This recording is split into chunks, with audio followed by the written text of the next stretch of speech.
Morning, everyone. Did that go through? Did that go through? It's red. Hello. Hello. Hello.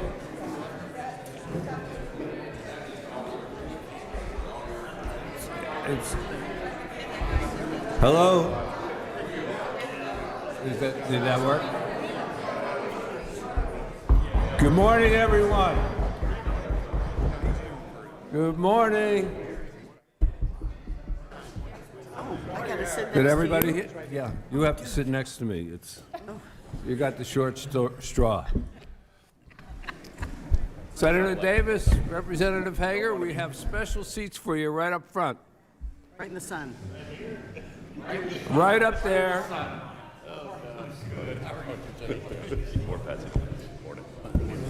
No, you're on the local board. No spitballs today, guys. Good morning, everyone, and thank you for joining us today. And a special thank you to our guests, Senator Tom Davis and Representative Bill Hager from Jasper.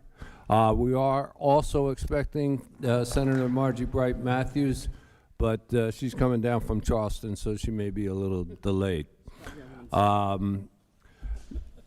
As we discussed at last meeting, we wanted to invite our legislators to come here today to talk about some of the key legislation that particularly affects the Lowcountry. One of the objectives was to not only hear from our representatives, but also to find ways that we may help collaborate and help them pass their legislation that's important to us here in the Lowcountry. So we're going to start today with Senator Tom Davis. Senator Davis, you have the floor. The podium's right up front here.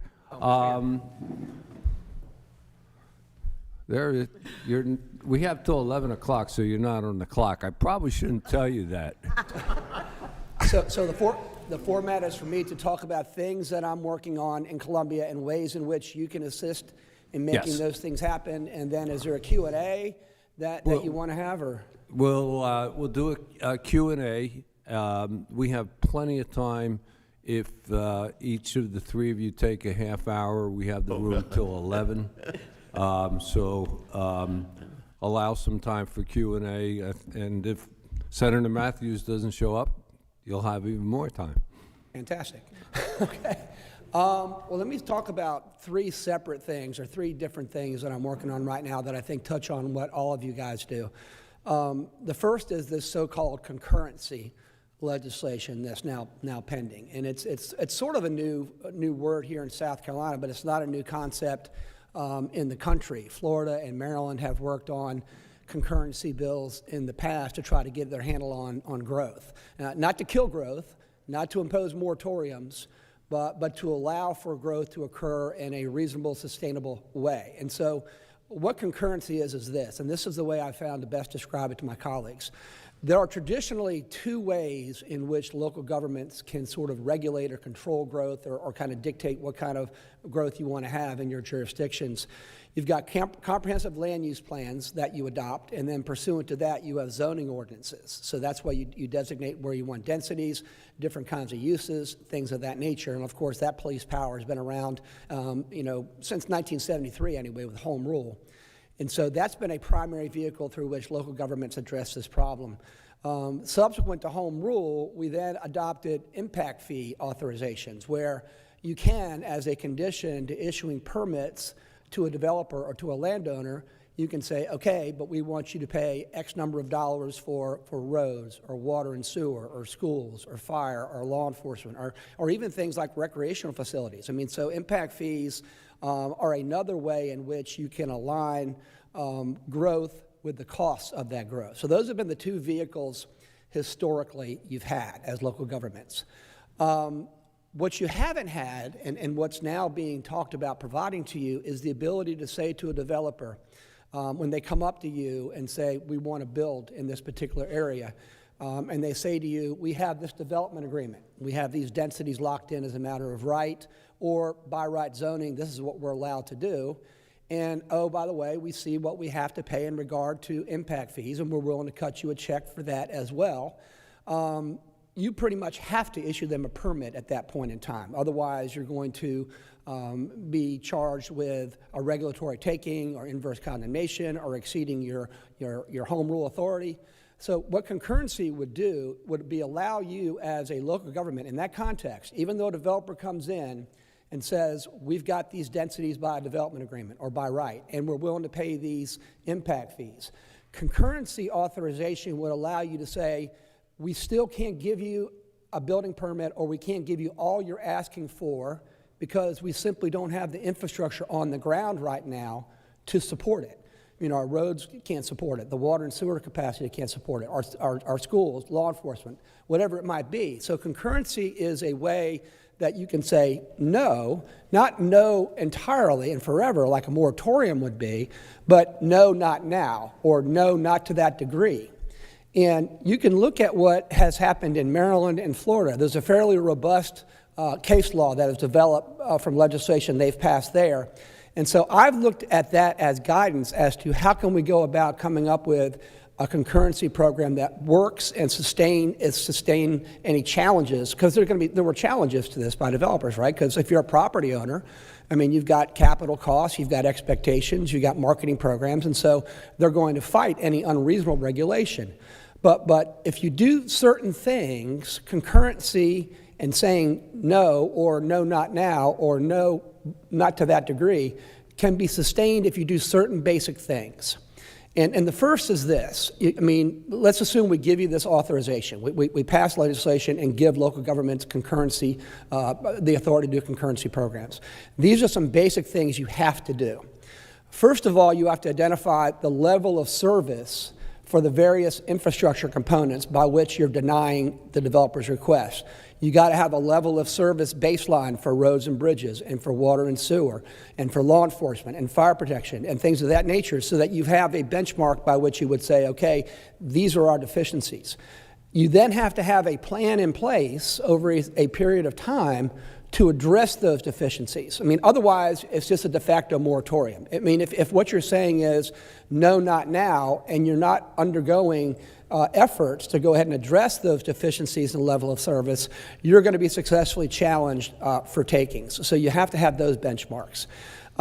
It's got to be based on objective criteria. You've got to treat everybody the same. You can't pick favorites. There's got to be an orderly queue whereby if a developer comes along and says they want to build and you say no, not now, they get in line. And so there has to be a rational basis for your decision. And so what I've found, and we've had 3 hearings subcommittee hearings on the legislation I drafted so far, is that a lot of counties, out of sheer desperation, are doing this already on their own. Berkeley County, Dorchester County, and most recently Lexington County has done it. And Lexington County is denying the issuance of building permits by pointing to schools and saying, we don't have enough capacity in our schools, therefore we're not going to give you a building permit, even though you have a development agreement and even though you're willing to pay impact fees. I think that, quite frankly, is probably ripe for a challenge. But nobody in this space wants to undergo a legal challenge. Nobody wants to have 3 or 4 years worth of litigation and legal fees and things of that nature. I think both sides, property owners and local governments, want clear guidelines, rules, benchmarks. These are the rules of the game. This is what you can do. And so that's what I'm trying to come up with. Not something that is going to be slanted toward a developer or slanted toward local governments, but good, clear rules that are in place that allow for smart growth and smart planning. So what you all can do, I mean, to Harry's question about what can we do, what can you all do to help us, is share with, well, you have to share with your local lawmakers, that's me, or share with Bill or share with others, you know, what challenges you face at the local level, because you're where the rubber hits the road. You're the ones that are being given applications, and you're the ones that are hearing from constituents by saying we can't support this. You're the ones that have to deal with those things. Share those frustrations or concerns with lawmakers and encourage them to assist with this concurrency legislation. There's a crossover deadline in about a month. which means that if a bill is going to pass, you have to have it pass one chamber and over to the other chamber by a certain point. I think we're going to get this concurrency legislation out of the Senate and over to the House in time. Or conversely, there is a House concurrency bill that may cross over onto the Senate. Whichever one moves first, we'll use that as a vehicle. I mean, there's no pride of authorship or ownership here. We just need to get something done. So that's the first thing I will say. The second thing is a budgetary proviso that I'm working on right now for Beaufort County, Beaufort and Jasper counties to be a pilot program for the Department of Transportation to come up with a comprehensive system of waterborne transportation, whether it's for workforce purposes, recreational purposes. We've never really looked at it in Beaufort and Jasper counties collectively as a whole. And so what I've talked about with Secretary Powell at the DOT is a $2 million appropriation to the DOT to work with municipalities and the counties down here on what would a comprehensive plan look like. Not in terms of just theoretically, but a blueprint of what would you have to do in terms of capital improvements, in terms of landing spots, mile delivery, not last mile delivery, but it's like last mile delivery. Once you get somebody on shore, they got to get to where they're going to go. And I'm hopeful that that will get passed. I'm pretty sure that it will. And then you all will have input working with the DOT directly on giving feedback to the DOT. I give a 1-year period for them to do this study, because I want that to be a blueprint for capital investments and also for waterborne commerce and how you get there, the actual vessels themselves. And so that really isn't something that I need your help with in particular right now, because I can get the appropriation and then the accompanying proviso. But where I will need your help is when that study is being done and when they come down here and solicit information from you all and you give them feedback in regard to what you think that system looks like. I think that'd be critical. I mean, what I envision is all parts of Beaufort County and Jasper County being sort of knit together by a predictable way of waterborne commerce. And I do think that is something that's long overdue. And then the last thing I'll point out is in regard to the appropriations process in Columbia right now. South Carolina is doing incredibly well in terms of economic growth. I mean, we got about $2 billion in revenues this year, combined non-recurring and recurring, over last year's. I mean, that's the kind of growth we're seeing in South Carolina. And I'm not sure yet what's going to be available to be appropriated for projects or for local governments, because there are 3 or 4 huge appropriation items that may suck up that money. The first probably is going to be a property tax cut. And the way that would work is this, and this passed the Senate last week. It would raise the $50,000 homestead exemption for those who are 65 and older to $150,000. So in other words, you would have that exempted from your property tax. And there would be a recurring revenue stream coming from the state down to local governments to hold them harmless for the revenues that you would lose or you'd be foregoing because that homestead exemption was increased.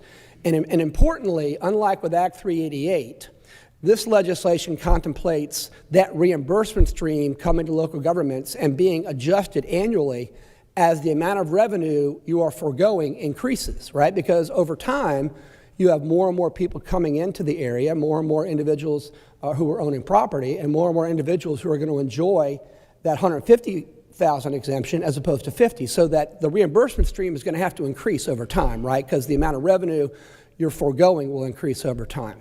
So I think that is going to pass in some form.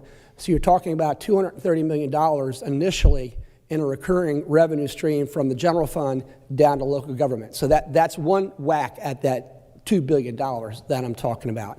This week in Columbia, we're going to be taking up the House income tax bill, which will take the base upon which we calculate the income tax away from federal taxable income down to adjustable gross income. And we'll go ahead and adjust the percentage on that AGI downward too. So that'll be about a $250 million tax cut. there's going to, so that's on top of the property tax we talked about. So you will see that. You will see both the property tax cut and an income tax cut. Then you've got Justin Powell and the Secretary of Transportation and Governor McMaster who want $1 billion of that money that I talked about, the recurring, non-recurring. This would be non-recurring money. $1 billion to go toward transportation projects, to be put on top of the recurring revenues that DOT gets from the gas tax. This would be money layered on top of that.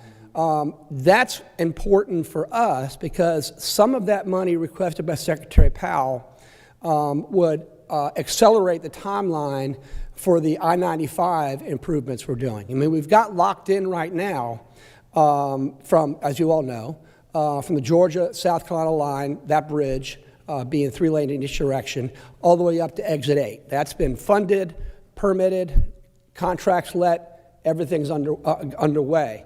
We've also got funding lined up for the rest of the way, all the way up to Walterboro. But if we can get more money put into, and that money is contemplating recurring revenues coming online in the future. So they've got timelines based on when those revenues are available.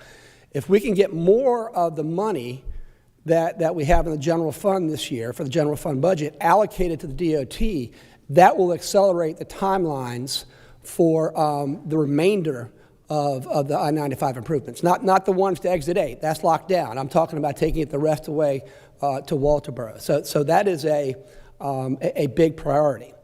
And while we're talking about I-95, I guess I should talk a little bit about Exit 3 and the hiccup that we've recently encountered and that we're now working to overcome. I think most of you here are probably aware of the Exit 3 parameters, but I'll just talk about them generally. It would be a new exit, and then you have off of that exit 2 spokes or 2 parkways, one to the north and one to the south. And like most highway projects throughout the state, it has suffered from cost just skyrocketing. And you all at the local level, led by, Mayor Williams and others, have done a tremendous job in having the State Infrastructure Bank increase the amount that they've allocated for this project to keep up with those cost overruns. And they're at a point now where I think they've committed $91 million, I think a little over $91 million for this. And so that's been locked down, but what the SIB has said is, okay, we're willing to have that $91 million allocated to Exit 3, and that covers just the exit itself. Who's going to pay for this $70, $80 million for the parkways to the north and the south? We want to make sure this isn't an interchange to nowhere. We want to make sure that that gets built. And so what's been put together is the city and the county participate to some degree in regard to those parkways, but the lion's share and the bulk of it is being paid for by the landowner, the owner of the 4,000 acres that's going to be benefited by this exit and benefited by these parkways north and south. And that's equitable, right? If you've got a new exit and it's benefiting a particular landowner, it's good public policy to make them pay for it. And they're willing to commit themselves to pay for it. But the problem with the SIB has been this. All right, you say you're going to pay for it. How can you assure us? How do we know for sure it's going to happen? What sort of security can you give us? And what the landowner has said so far is, we'll give you a first mortgage lien on the 4,000 acres that we own that will be benefited by these parkways. And they're in the process of getting an appraisal of that 4,000 acres in as-is condition. In other words, not assuming the parkways are there, just assuming what is that 4,000 acres worth. And that appraisal should come in sometime this week. And it's supposed to be around $125, $130 million is what they're anticipating, which would be about double the property owner's obligation. So you would think that's good security if you're a banker.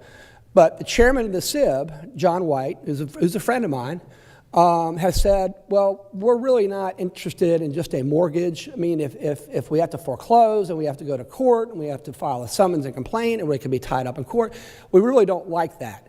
So what we're trying to do now is, and I'm working with the landowners, is having them get a letter of credit from a commercial institution, a commercial bank, for the entire amount of what it's going to cost to build those parkways, and then have that letter of credit with the beneficiaries being I guess it would be the DOT and the SIB, and probably Jasper County and Hardeeville would also be beneficiaries in this letter of credit as well, and have that letter of credit secured by that 4,000 acres of land, okay? Because then it's the commercial bank that would have to foreclose in the event there was a default.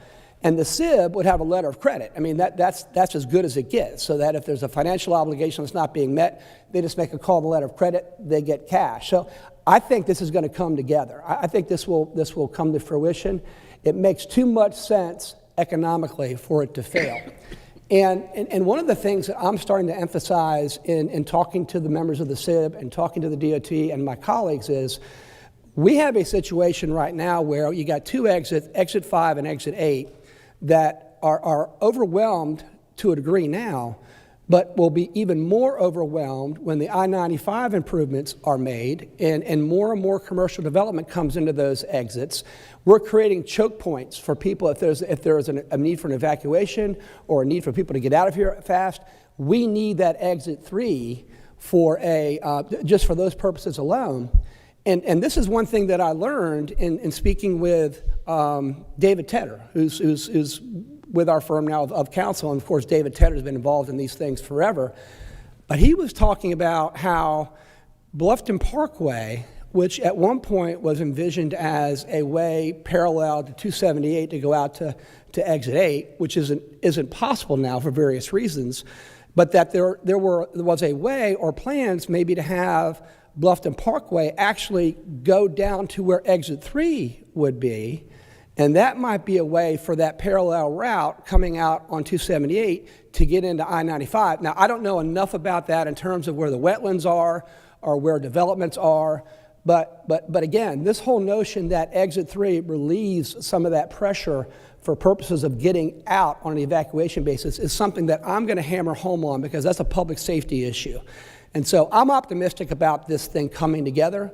And so notwithstanding what you may have read in the paper about this, there are some constructive steps being taken to address that situation. So those are the things that I would kind of like draw attention to, just at least initially. I'll let my friend Bill talk a little bit about what on the House side he's looking at. And then, Harry, I'm happy to answer any questions that we have back and forth, or I can come up and talk about some other things that I'm working on. Senator, while you're up there, and what you just said is fresh in everyone's mind, what I'd like to do is open it up for questioning now. Sure. First by the Soloco board members, and then we have a lot of people from the public here today. So let's start with the Soloco board. Anyone from the board have a question regarding any of the things that Senator Davis has presented here? Yes, Valerie. My question to you, Senator, is when the concurrency bill passes, will it be, can you apply it retroactively to the ones that are already in the pipeline, that have some developers where they're about almost 20 years old? Can it be applied retroactively to those? I think what you're talking about is not situations where permits have been issued, but you're talking about in regard to developments that were approved 20 years ago, densities locked in. Yes, and sort, you know, the tension there, of course, is a development agreement creates vested rights, and whenever you're talking about, you know, impacting vested rights, are you saying they need to be phased in, or we're going to give you the right to build a certain percentage of those vested rights? You're faced with a regulatory takings issue. I mean, because fair enough. I mean, if you're a landowner that's got a development agreement, those are vested rights. And so the tension is, how do you go ahead and apply these concurrency programs to a developer that's got these vested rights? And there is a way to do it. Okay, I guess what I would emphasize is this: it can't be a permanent moratorium. Okay, because that would be a takings. You would so. So first of all, you would have to say not just simply no, but no, not now, or no, not to that extent. That's the first thing. The second thing is you would have to clearly identify with that landowner what the deficiencies and level of service are, what the deficiencies are, whether it's roads or whether it's law enforcement or water and sewer or whatever it might be, and then have a plan in place as a local government to address that deficiency over time. I mean, otherwise, it's going to be seen as a de facto moratorium, and you're going to be subjecting yourself to a lawsuit. So I'm trying to come up with, and again, the beauty about living in the United States is, among other things, the system of government we have with 50 states. You've got 50 laboratories of democracy out there. You can see what they've done. You can see what's worked. You can see what hasn't worked. And in this case, you can look at what Florida and Maryland have done, and you can see, what they put in place. You can see whether it worked or not. You can see the legal challenges that landowners have brought. You can read the court decisions that analyze this issue, and then you can learn from that and try to draft something that respects both the private property owner's rights and also respects the local government's, charge to protect the public in general. So, but yes, to answer your question, the idea behind concurrency is to have it apply to previously approved development agreements, but in a way that doesn't subject you to legal challenges. And one of the things in talking about concurrency that I learned is a lot of times local governments don't act in this space because they're afraid of being sued. They're afraid of the legal challenges. So one of the things that the legislation I'm working on is somewhat of a safe harbor. That if you do certain things as a local government, if you approach this in a rational way, you establish a level of services standards, you have a plan to address that if you do all those things, that there becomes a strong presumption in favor of the legality of what the local governments did, and that the developer has what's called a clear and convincing proof standard in overcoming that. So it's meant to encourage local governments to act in this space without that fear. Yes, ma'am. Anyone else from the board? Mayor, I have a question. Patsy? Hey, Patsy. Go. All this land use planning stuff is scratching your itch, isn't it? That's right, exactly. It's very interesting. I appreciate you bringing that idea to our state. I think it might be helpful. But my question is about transportation. I'm fascinated by waterborne transportation, having lived in North Carolina for most of my life until I moved down here. But my question is about land transportation. I serve on the Town of Hilton Head's Finance Administrative Committee, and we were looking at a supplemental request from Palmetto Breeze because we have a lot of folks who commute to the island and use that kind of land transportation. And what Mary Lou Franzoni told us is that in South Carolina, the matching funds are about 10%. In other jurisdictions, other states, it's closer to 25%. So it seems as though we need some state help with that type of transportation. And because of all the traffic that we're now seeing and all the transportation needs we have in land transportation, what do you think you can do to help us out with that kind of transportation in South Carolina? Yeah, and Palmetto Breeze, I guess, is the entity charged with that responsibility here. Yes. And you're right. As we look at ways to efficiently get from point A to point B, I mean, that was the impetus behind the waterborne transportation thing I talked about. But to your point, having public transportation or having that means of getting around too has got to be brought into the mix. And historically, it just hasn't. It hasn't been to the degree it needs to be. They haven't had recurring funds. They haven't had the ability to plan.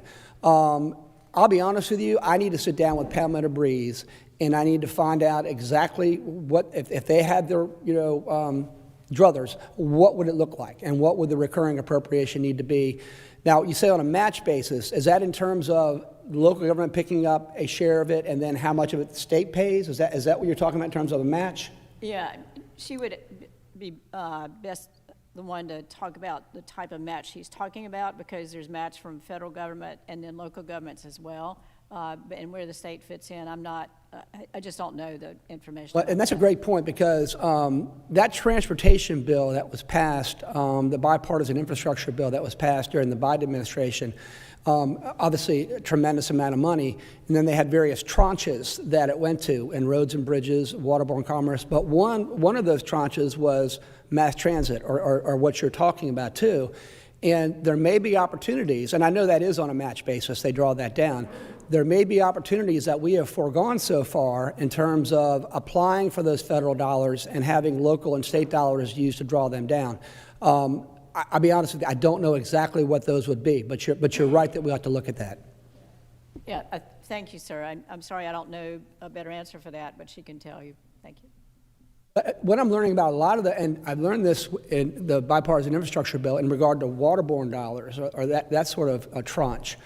we've gotten like very, very little of it. I mean, mostly it's going to Washington State and Louisiana, and places that have these robust, I mean, so they're drawing down tens of millions of dollars in federal funds because they've got a coherent program in place, because that's what you have to have. You have to have a system and a coherent program in place, and then you have to have local and state willingness to participate in that. Then that's a predicate for getting those federal dollars.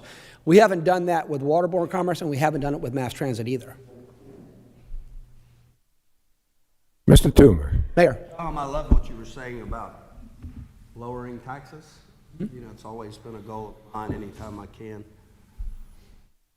Just trying to get straight in my head, you know, where it sounds like we have money to do that, right? But we're at the same time asking our residents to pay more money so that we can get our roads fixed.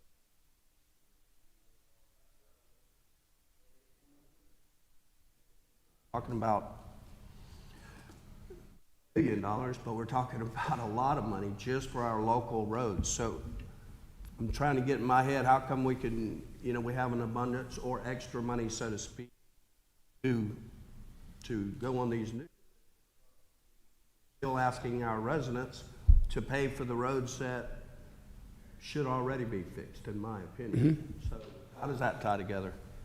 Yes, and I take your point. I guess the point is we have these revenues, whether they're recurring or non-recurring.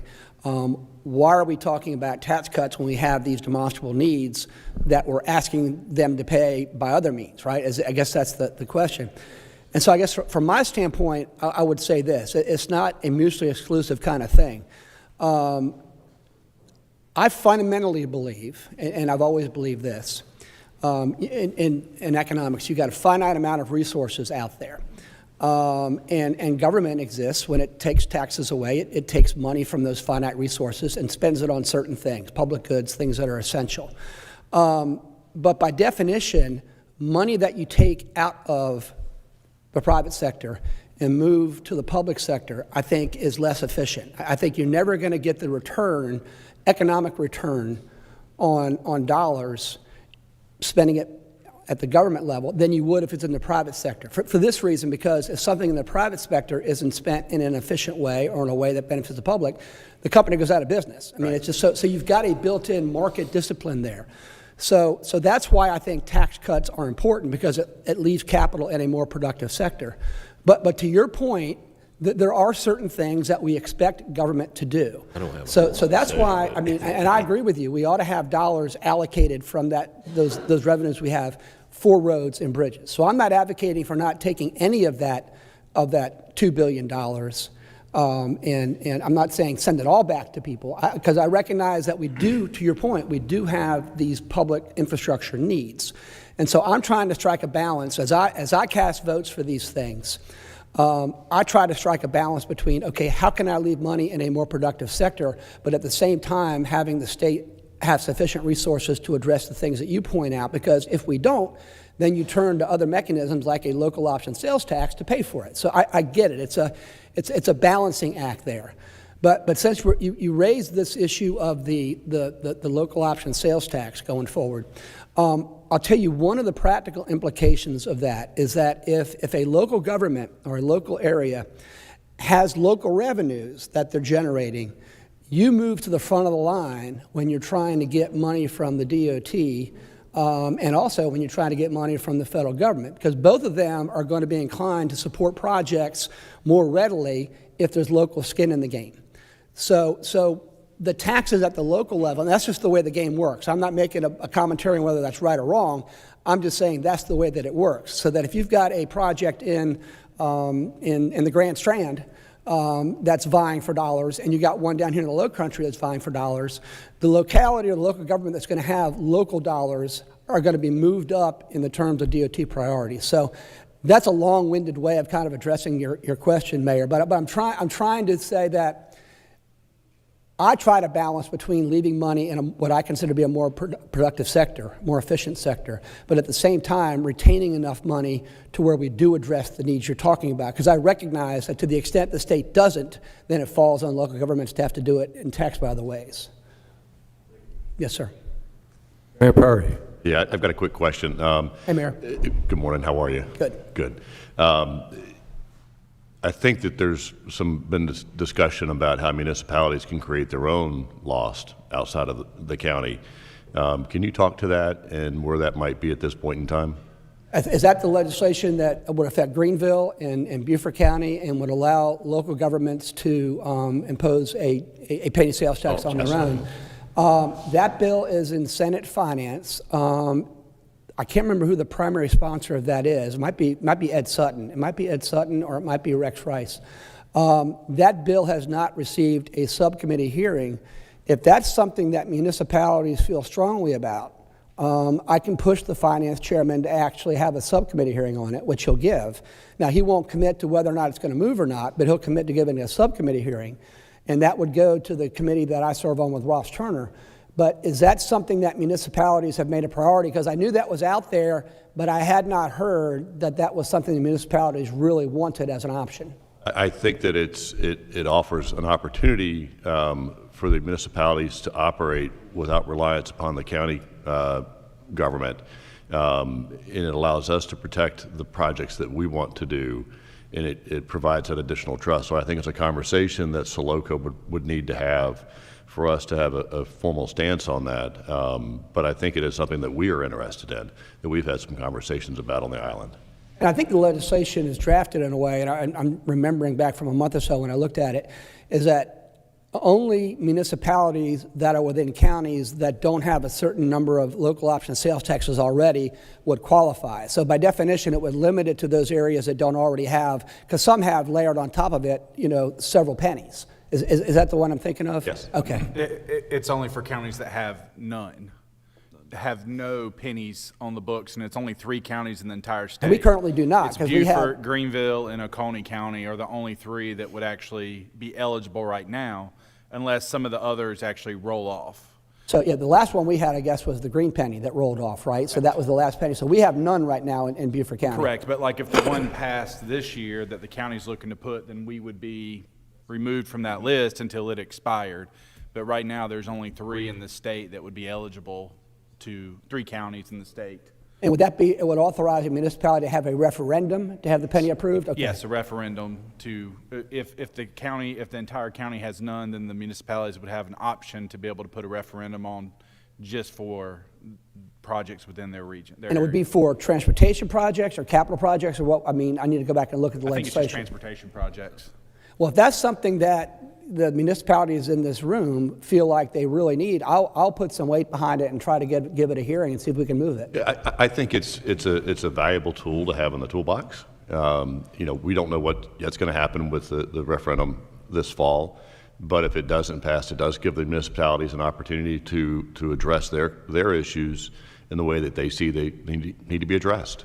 So in Hilton Head in particular, the gateway coming onto Hilton Head, you got the Sea Pines Circle. Main Street You got and various other things areas, like yeah. that. So then I can say, instead of that, when they call me up, I can say, call Mayor Perry and ask him why he's not holding this referendum for a penny sales tax. Okay, gotcha. Thank you. So that we stay on target, everybody make a note of your questions. I'm going to give the senator a chance to catch his breath and bring up Representative Bill Hager from Jasper, and then we'll go back to the questionings when Bill's done, and I'll open it also up to further board questions of either one and also to the public. So, Representative Bill Hager from Jasper County. Senator Davis has covered a lot of things, and talking about Exit 8, our Lowcountry delegation, I call it the Lowcountry delegation because Jasper County delegation, Beaufort delegation, Hampton delegation, it's all basically the same people. We all cross over county lines, and so I'm proud to be in all 3 delegations. And I'm actually also in Colleton, so I'm in 4 delegations. So we have a Lowcountry delegation, we all work together. We're all working on Exit 3 as a delegation to try to get this straightened out. So appreciate Senator Davis talking about that. I have been back in the House for about 3 weeks now. I had a very serious viral infection that had me in the hospital a good bit over Christmas and into the new year. Luckily, it's gone. I'm back to feeling 100%. I actually feel better now than I felt in several years. So they cleaned a whole lot of stuff out of me while they were getting rid of the virus. But anyway, since I've been back in the house, we've taken up some big things. We've taken up some little things. One little bill that has passed that's kind of neat is we have declared the perenifated warbler as the state migratory bird. I know I didn't say the name right, but it's a warbler that's in the state that has about 400,000 of them migrate to our state each year. My wife is a biologist and amateur ornithologist. She goes in the woods with this app and actually calls these little yellow birds down out of the trees. They'll come down and land right above her head and sing to her. So that's one we passed, and that's one she was proud that I was part of passing, because she gets out there and does that. We're also working on a hemp bill that's going to deal with medical hemp. I'm not sure how far it's going to go. We're working on that now. We apparently I didn't miss a whole lot while I was out for a couple of weeks. I'm on the LCI committee, Labor, Commerce, and Industry Committee. With my background, that's the perfect place for me to be. They had not had a full committee. I got back from being out, and I managed to make the very first committee meeting. So we've been moving on some stuff, not real fast apparently, because we didn't have a committee meeting until last week. But we're taking up a hemp bill. We're also taking up, working on some other things that pretty interesting stuff. I'm trying to remember some of it.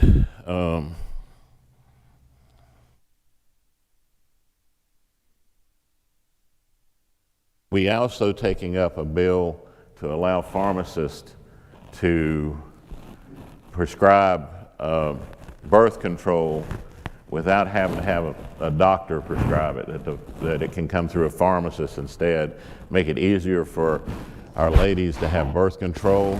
That's passed the House, I think headed to the Senate. And the thought is we make it easier. It's, that if we can stop a pregnancy before it happens, we're better off than having these ladies have abortions after the fact. So we're trying to make it easier for birth control for ladies. So that's another big one that's going through right now. And so if anybody's got any questions, I'll take them. I didn't have near as much to say as Senator Davis. We're moving forward on a lot of things, but it seems to be kind of slow this year getting things moving, but we've got several big things coming. Working on the energy bill. The energy bill's going through. We have got to get this pipeline and Kennedy's plant built. Of course, my background is energy. This region of South Carolina is very short of energy needs. I've been working with Kinder Morgan, the pipeline folks, even off session, trying to get the routes picked and trying to work with the state to try to use as much state property so we don't encumber private property. So we've been working on moving the pipeline to as much state-related property as we can to help minimize impact on private citizens.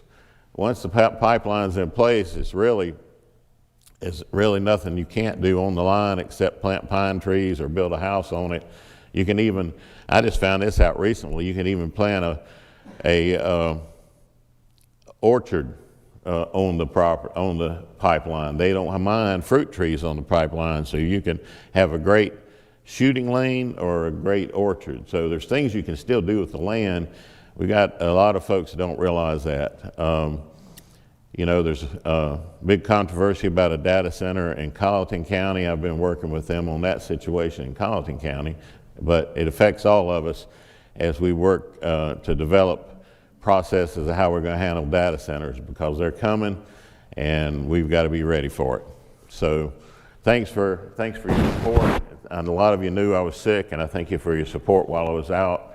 Glad to be back, glad to be healthy again and doing well. So thanks for all that support.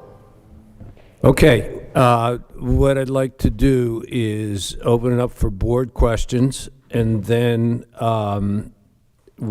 before I go to the public, we'll go to the public for both of you Okay. for any additional All right. questions. I'll start off since I'm on the board. Okay. The Soloco group here all signed resolutions, which we sent to all the delegates, asking for an appropriation for a pilot program called TriShare, is a way to fund or help families fund childcare. We've asked for at least a couple of $1 million to give to Jasper and Beaufort County so that we could try this. It is a voluntary program for any business. There's a number of businesses in Michigan where we first learned of this. And what it does, which I'm sure you probably know, but 1/3 of the cost would be taken by the employer. 1/3 of the cost would be by the parent, and 1/3 would be by the state funding. And that's why we're asking for money, perhaps through DSS, to get a chance to try this out in Beaufort and Jasper County. Do you have any thoughts that you could share with us, Bill, on that? That sounds like a great program. I would love to see that happen, so let's get it done. Okay. I know the other thing, not to get off that subject, but it reminded me, the other thing we're working on is doing a pilot program down here with the charter schools and how they're funded. And we've also passing a bill to allow chaplains back into our schools, and if the school voluntarily wants to, they can post the 10 Commandments and that sort of thing. So we're trying to get chaplains back into our schools. So that's another thing we're working on. But yeah, I would love to be part of that process. Okay, we're going to try to lean on you as much as we can. All right. We had 8 jurisdictions, both counties and 6 municipalities signed a resolution supporting that program. Get it up to us. We'll run it through. Okay. Okay. Now, for Representative Hager, any questions from the board members? All right. Well, they let you off easy, Bill. I think Senator Davis covered a lot of it. Okay. So if Appreciate that. you and Senator Davis grab a microphone here, and now we'll open up for either Senator Davis or Representative Hager from the public. This is your chance to ask either one of them a question. Oh, we have Chairman Joey Ralph from Jasper County.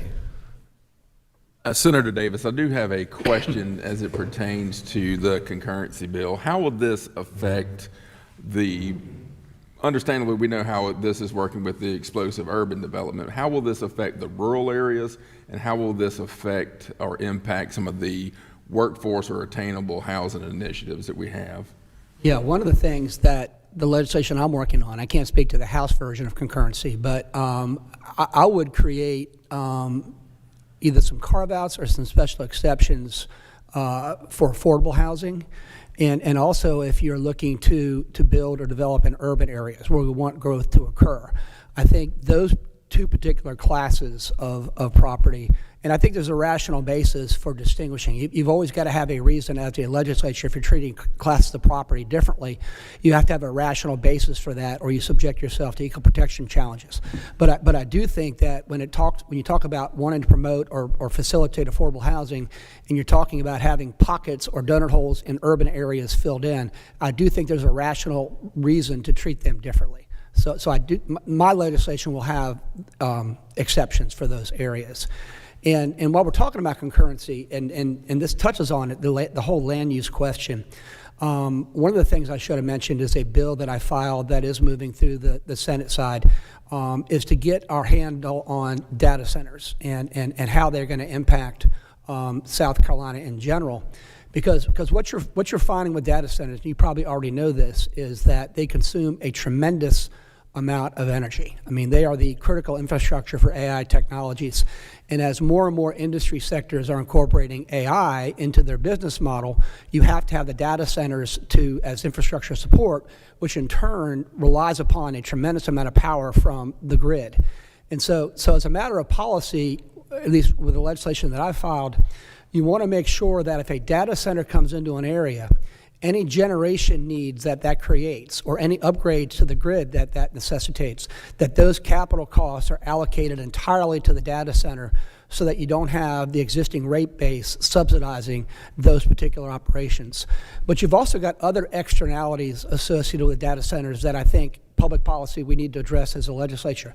The amount of water, surface water and groundwater and surface water that it needs to cool their chips and to cool. There are best practices now that have been developed to where you don't have to rely upon massive amounts of surface water or groundwater. You can have these closed systems where the water is taken in, it cools and direct the chip, and then you use that evaporative water over again. So there isn't a need to continually replenish. Now it's a little bit more expensive, but the good data center operators are already incorporating this into their designs. And so the legislation that I have would require these data centers to incorporate these best practice models in their construction. The other externalities associated with data centers would be noise and vibration. And again, technology has developed now where you can mitigate those externalities. And so one of the things you want to do with legislation, and I'm a subscriber to John Stuart Mill, back with On Liberty. I read that in college. And his philosophy is that my freedom to swing my arm ends where your nose begins. So that if what I do affects only myself, then you leave me alone. But if my activities affect the public or the general public at large, then that is a condition precedent for government action. Data centers are having an impact on the public. And so I think that's a legitimate pretext for us to act. The last thing I will say is there are certain areas where data centers should not go. And Bill just indicated they should not go near the Ace Basin, for instance. But there are a lot of places in South Carolina. We have 400 brownfield sites in South Carolina, old industrial sites that are now dormant and need cleanup and mitigation. The bill that I have filed incentivizes data center operators to look at those brownfield sites and to look at rehabilitating those sites because they're often proximate to existing infrastructure, they're non-productive uses, and so there are things that we can do. And again, your question about concurrency reminded me of that aspect of land use as well. So that's why I kind of took your question and leveraged that to talk about data centers, but it is related to land use regulation. If I can add a little bit to that. The data centers need to make sure that their attachment to the grid does not cost our residential customers an increase in cost. They need to pay for their power that they use. Now, it's really interesting. I don't know if any of y'all have seen the news. They just delivered a nuclear reactor to Hill Air Force Base in Utah. I actually have a son that is on that base right now as his wife is in the Air Force. They just dropped a nuclear reactor off. It's 5 megawatts, which would be a perfect size for a data center. It's basically in a Connex. It's unbelievable. They flew it in to Hill Air Force Base and set it up within a few days and are generating power with 5 megawatt nuclear unit. And it's amazing. It's absolutely amazing. Self-contained unit that would be perfect for a data center. If we can make it where it's, safe for the public, that would be perfect. But it just did that this week. I was amazed. I had no idea that technology was being developed. But that would be ideal. So that looks like that might be the future. The small nukes are our future. If we can get them out there and get them safe, it's a great thing. So I just thought that was interesting. That would be ideal for these sites to generate their own power. So that's going on right now. That technology apparently is getting closer than we thought, and it's coming. So it's going to be great. Okay, I see we already have one person in line. So, Mr. Passaman? Yes, for our two legislators, and speaking to affordable and workforce housing, South Carolina Association of Counties is asking legislation to be enacted that would allow counties to either waive or reduce impact or tap fees. Could this be something as part of your concurrency bill, or should this be something that is standalone? No, I think it's logical to be a part of a concurrency bill. I mean, you're talking about the conditions precedent and what you require a developer in order to move forward with their plans. So I think it is appropriate. And you always want to have it be part of a bill that's already moving, a vehicle that's moving. Because if you file something as standalone, I mean, you got to go through the process of getting a subcommittee hearing. I mean, it's an onerous thing. So if you've got legislation that is already in the process of moving forward, that would be the appropriate place to add that, Joe. Okay, thank you. And in regard to affordable housing, I mean, that's, you know, I've done some things, and the legislature has done some things. We tried to free up a tranche of the ATAX dollars to be available. I think Hilton Head is taking advantage of that as well. And it's the one thing that's not widely known is that the South Carolina Housing and Finance Authority has a tremendous amount of money that it gets from documentary stamps. On a recurring basis, it gets doc stamps. And they have programs that you can apply for affordable housing. So to the extent that municipalities and counties want to apply for those funds, I will help and write letters of support, as I know Bill will and the rest of the delegation will. But the South Carolina Housing Authority has a large corpus of money available for this. So not only the new things we can do, like you're talking about, but the existing resources are there as well. Okay, thank you. If anyone else from the public would like to ask a question, please go to this microphone so we could get you on tape.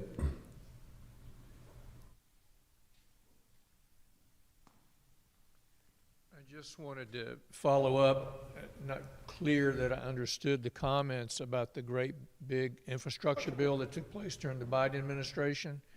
And you mentioned that a few states have actually, taken advantage of that, and South Carolina has not, if I understood correctly. So is there an opportunity for us to participate in that, especially when we're looking at down south here in southern part of the state to raise funds to fix state roads that you're well familiar with us looking at transportation tax. So is there any opportunities there to tap into anything like that?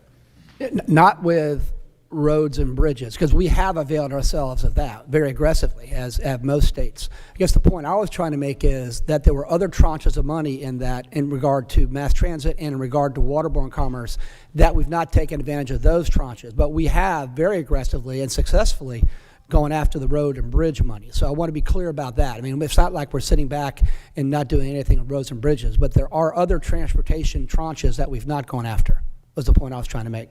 Thank you.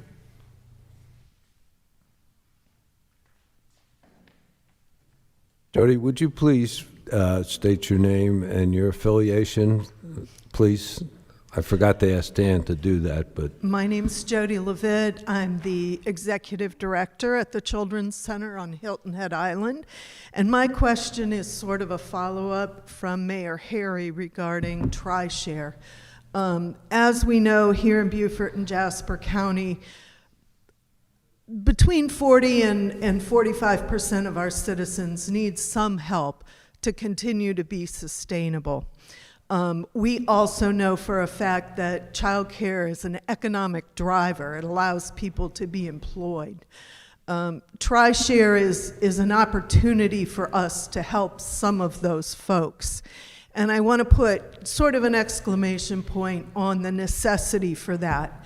The 1st of December, the Department of Social Services put a stop to ABC scholarship dollars, and those are scholarship dollars for needy families to be able to pay for childcare. And at this point, almost into March, We have heard nothing from the Department of Social Services regarding the reimplementation of those, regarding those families who will come off of those child care subsidies very soon. 46% of the families at the Children's Center have those subsidies. So those families are going to be making very difficult decisions in the first quarter of this year. Do I continue to work, or do I drop out of work because I can't afford childcare?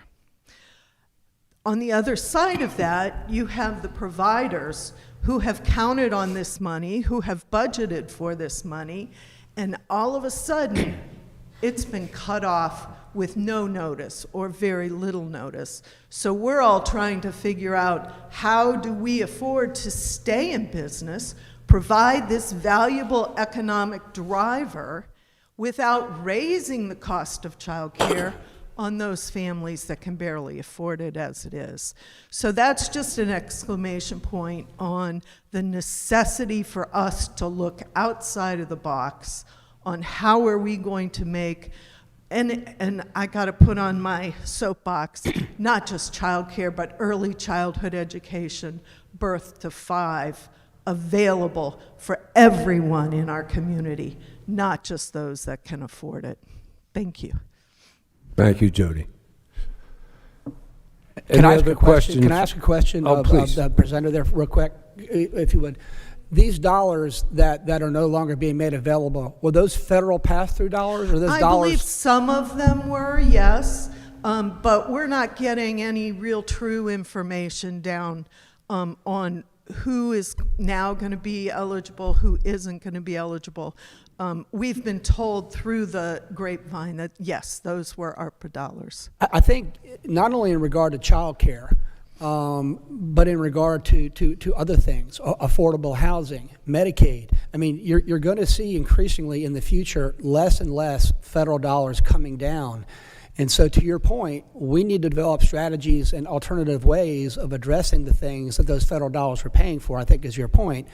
And TriShare is a great example of a creative way to do that. And so, we're going to have again this year a limited opportunity for earmarks. We didn't have it last year, which is for local projects like TriShare. The request you all made is one of the capital appropriation requests I'm going to make on the Senate side. The budget, of course, starts in the House, and it's over in the House right now. But and Bill and his colleagues are busy going through that process. But when it crosses over to the Senate, the TriShare piece is going to be one of my capital requests, but that's just an example of what you're saying. We're going to have to be creative in the future as those federal dollars. Increasingly, I think the reality is, if you're looking at 10, 15, 20 years, the ability of the federal government to sustain the amount of money it's been pushing back down is going to be contracting. I mean, it's just the amount of interest that goes into our annual budget, the amount of our debt. I mean, so we're going to have to be more creative at the local level. Across the board. Sir. Thank you, sir. Yes, sir.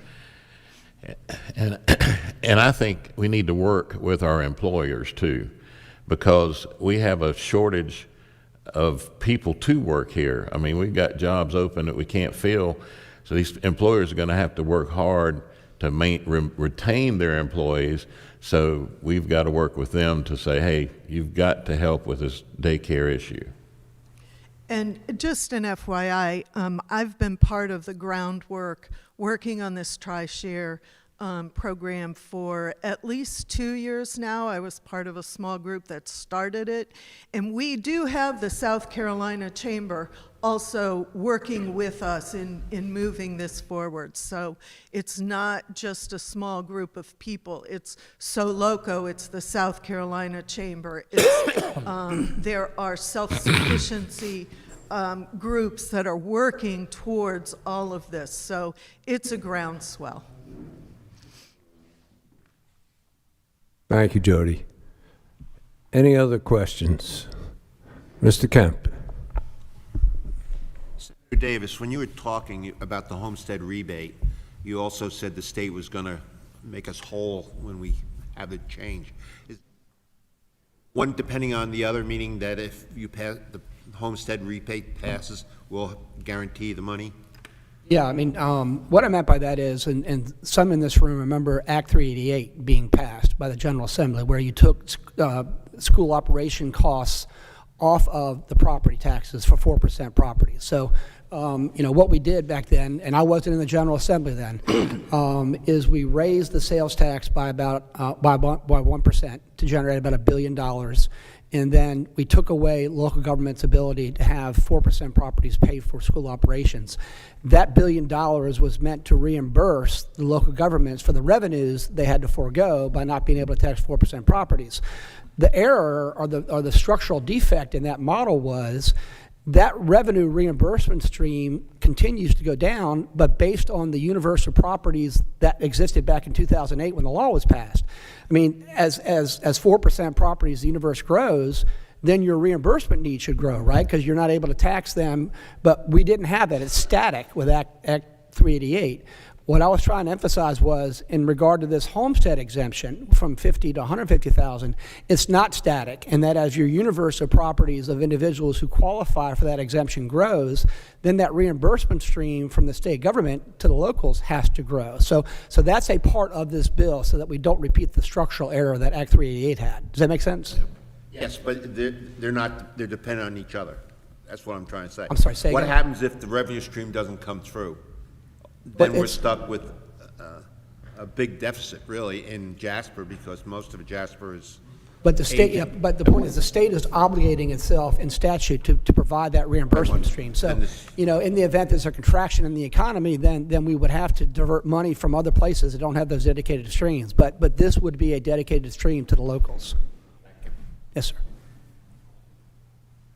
sir. Senator, and Representative, there's, since we're talking out of the box, some of the local mayors, particularly Mayor Toomer and Mayor Perry and I, are talking about the roads, and it was brought up earlier that we just don't have the funding sources to fix what are state roads. We have to depend on referendums. They don't pass, the roads don't get fixed. Is there an opportunity for a consortium of municipalities and/or counties to apply to the State Infrastructure Bank and my friend Mr. White to, instead of getting referendum money or in addition to referendum money, apply to the state bank to supplement or augment some of those funds? I don't see why not. I think that would be a good possibility. I know we're struggling with Exit 3, trying to get some more money out of the state bank, but it's, see why that wouldn't be a good idea. I mean, we're really not asking, as Senator Davis said, we're not asking the state for more money for Exit 3. Right. All we're asking them is to trust the money that the landowner has. Yes. Right. So we have enough money to fund the exit. So if we go beyond that, the idea is, if we collectively come together and we say we pass a referendum for $500 million, okay, Sib, can you match that and have $1 billion for the roads that are necessary to fix, that are state roads? I think to answer, respond the way Bill did, yes, but two things, I guess. One is, you've got local governments throughout the state also seeking a limited amount of money. So you've got to position yourself in a way that makes it advantageous. I guess a question I would ask for you all is, and maybe Josh would know this, under the current law, does it have to be the county that is the applicant for the money to the SIB, or can a consortium of municipalities be that applicant? I don't know. I haven't looked at the authorizing statute whether or not it needs to be a county. I mean, historically it's been a county, but I don't know if it means that municipalities can't, as Harry said, have as a consortium make an application. And then the advantage of that, if you can do that, I mean, if you had the municipalities, say, okay, we're going to do a TIF district, or we're going to do this from our general fund revenue, and put together a package that's attractive, because if you're telling the SIB, these are our capital needs, and this is the percentage we're willing to come up with on a local basis, that does move you to the top of consideration. I just don't know whether or not a municipalities can get together as a consortium and be a collective applicant. And I don't know the answer to that. Maybe Josh. Josh has been involved in this game in a while now, so. Yes, sir. I can't think of any circumstance where a municipality alone has been the applicant, but there have certainly been a number of joint applications that have been brought forward. But that's something we would need to look into, because I also can't think of any prohibition language that necessarily would exclude it. But then again, I can't think of a single instance where it's just been a municipality that's been the applicant. But if you've got Beaufort and Jasper County, and then all the subsidiary municipalities within it joining as an applicant in regard to this is our capital improvement plan, this is where the money would go to, this is what we're willing to put up on a local basis, I think that would be extremely powerful. I mean, especially if you were to work collaboratively as a region to address your needs. I think that would really kind of get the SIB's attention, Harry. Well, that's what Soloco is. And it's not just the municipalities, it is the two counties. Jasper already has money and assigned to projects, $376 million worth of road projects assigned. Beaufort's looking at another one, and let's say hypothetically it passed. It could be another whatever number that is. Let's say it's $500,000. Just and then now you have this pot of money, local money, and if we have a joint application, county and the municipalities, we have 6 municipalities and 2 counties, and that's the consortium that I'm talking about. Well, let me do you one better on that. And this Exit 3 project is an example of that.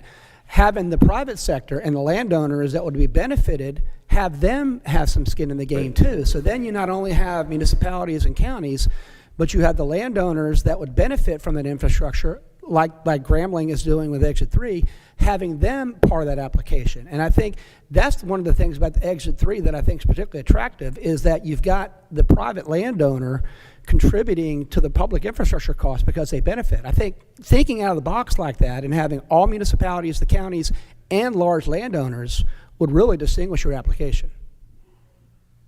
So I think for us as a Soloco group and as a region of government entities, that's something we may want to think about, particularly if Beaufort passes a referendum this fall. And we should maybe all think about, okay, which landowners, we have the list of projects, which landowners would benefit from that, and I think that's a great idea if we could get some landowners along those routes to participate as well.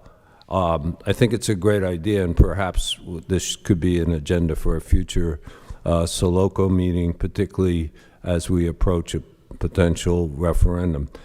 If there is a referendum put forth by Beaufort County, and if we could formulate this idea, it may be a great selling point to the public that say, hey, if this passes, we can also apply for state money to potentially match that. And that might be an incentive for voters as well. So that's something for us as a region to think about, and how we could get out of that box and see if there's another way besides sales tax referendums to fund our future road needs. Mayor Harry, a comment about that, kind of a side. Go into the microphone, please. Says I'm on. How's that? Much better. Good. Thank you. All right.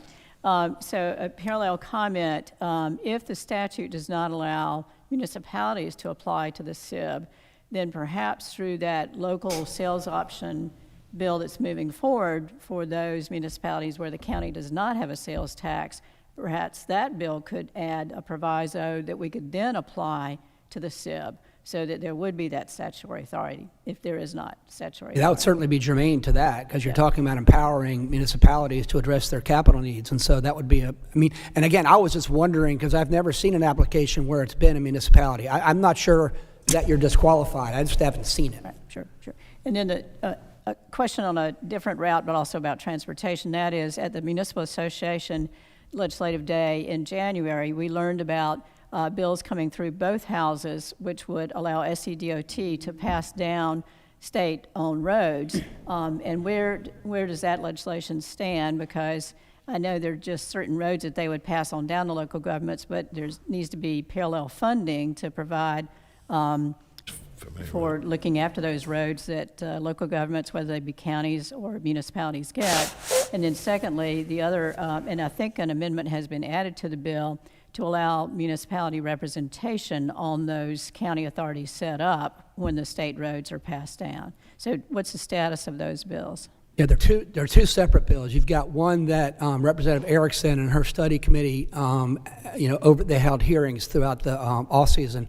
They filed their bill, I think, a couple weeks ago in the House. Larry Grooms, the chairman of Senate Transportation, has a separate bill that is moving in the Senate. And a component of both bills, to your point, Patsy, is, and the way I understand it is, it could either be a mandatory saying, here, local governments, take these roads, you're going to take these roads, or it can be an option for local governments to take the roads as long as there's a corresponding revenue stream that goes with it so that you can maintain them. I would favor the latter. In that if you're going, and I think it's a good idea to devolve them downward, because I think then local governments can decide based on the revenue streams where they want to allocate it. But what the worst case scenario for you guys would be is, or local governments would be, if the DOT says you're taking these roads, and to Harry's point, we're not giving you revenue stream, you go out there and do the best you can with local option sales taxes or from your existing fund revenues. I would not be supportive of that. There's got to be a portion of those gas tax revenues that are recurring for DOT that would then go and follow the road, so to speak, the ownership of those roads. I think you're likely to see one of those two bills become the vehicle and move. What it ends up looking like, I don't know. Another important part of both bills is taking NEPA authority that currently exists at the DC level and devolving that NEPA authority downward to the DOT. So essentially they act as an agent of the federal government in addressing the NEPA aspects of any infrastructure projects. And that would greatly expedite things. That would move things through, because right now it's so, and you know this with the Hilton Head Bridge project, it's so long. So I think that's going to be an important part of either bill, is going to have that piece of it where NEPA authority goes down to the state level. Well, I was on that committee that met all summer, and most of our focus was on regulations within that limit DOT and cost us money because of onerous regulations. We didn't spend a whole lot of time on talking about pushing it down to the county level or city level. So I don't think there's a lot of that in the House bill. Most of it's regulations and eliminating regulations and trying to streamline stuff at DOT to make them more efficient.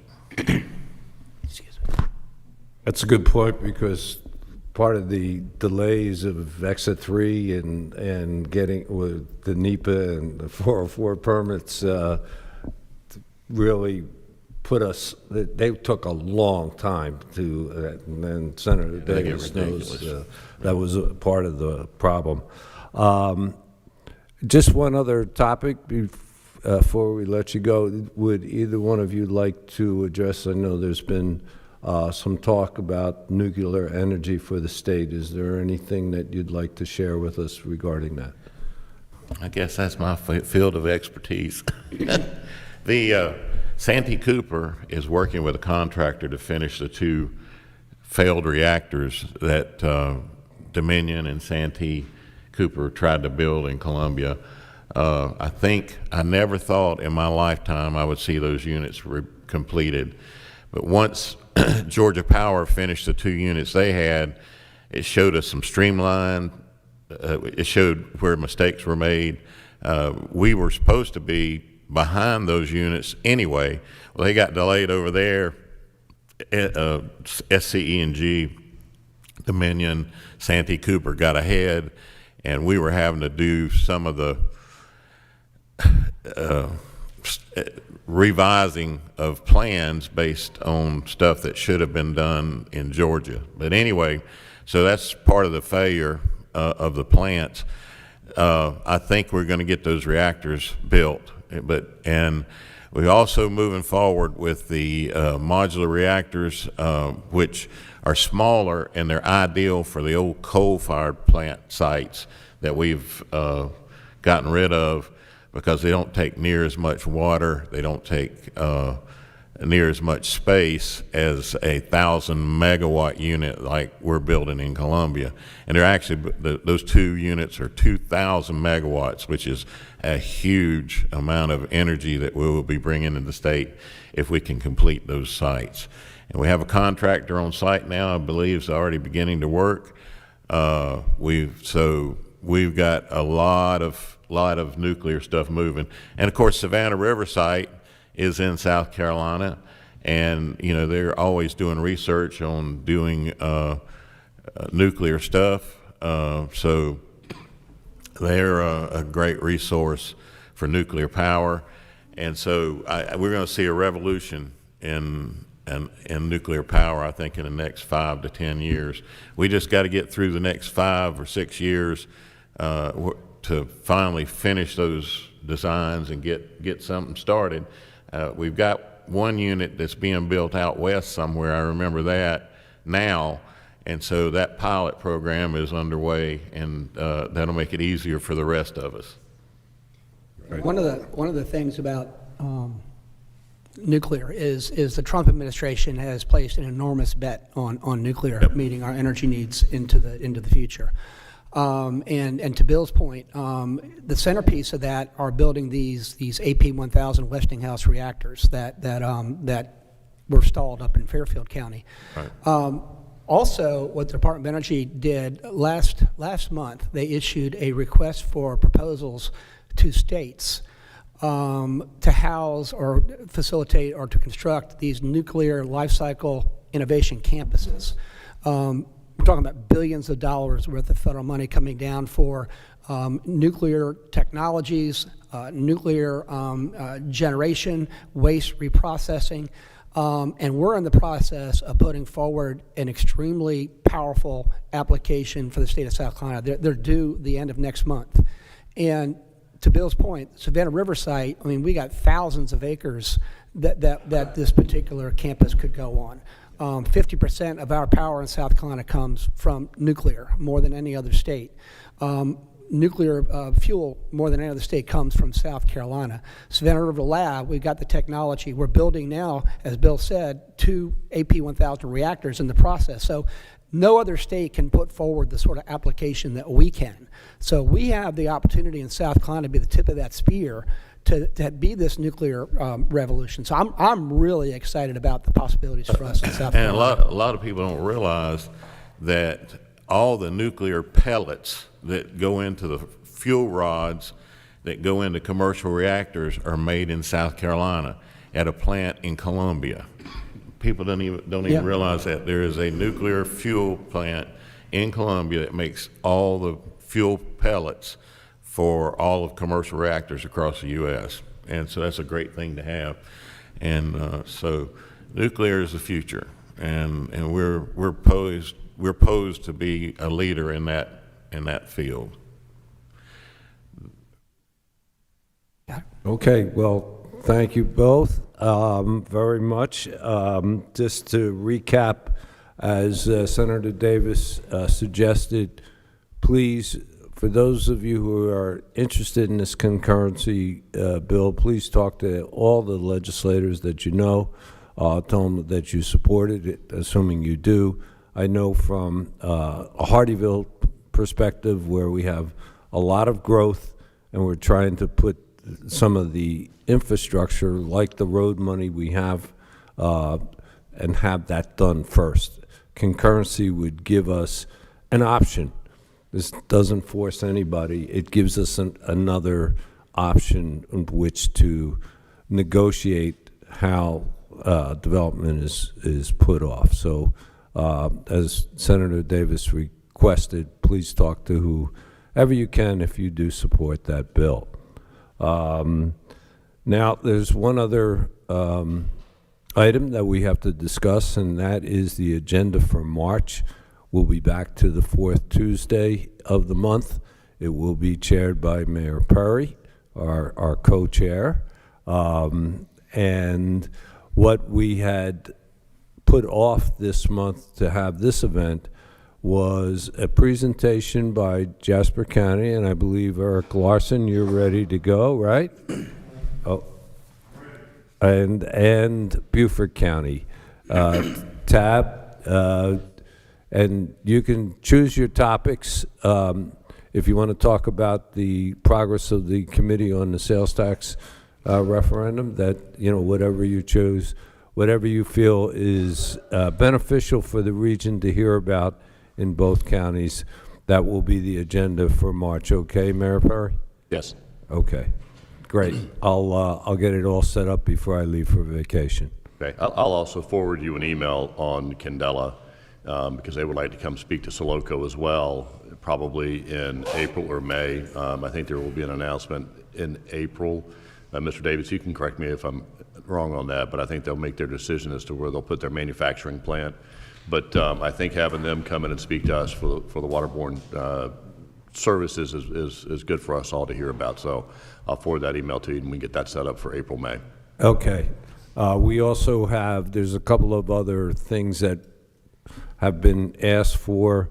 Last week, Dan Wood's subcommittee met for the first time studying the e-bike issue. So thank you, Dan, and he'll be coming forward in future months. We do have to, if you recall, there was a subcommittee studying a 20-year plan. We want to put them up for their final report and hear what they have to say. There's a couple of other people that have asked for agenda items. So Mayor Perry, we'll talk, you send me that email, and then next month talk about how we want to line up April, May, and June. Okay? Well, thank you, everyone. This was wonderful, and I can't thank you both enough. We learned a lot, and any way we can help, please let us know. We have a good group. We have both counties and their councils represented, and I think just about every municipality. So if we can help, please let us know. Thank you for coming. Thank you. Thank you. Thank you, everyone. Enjoy yourself. Yes.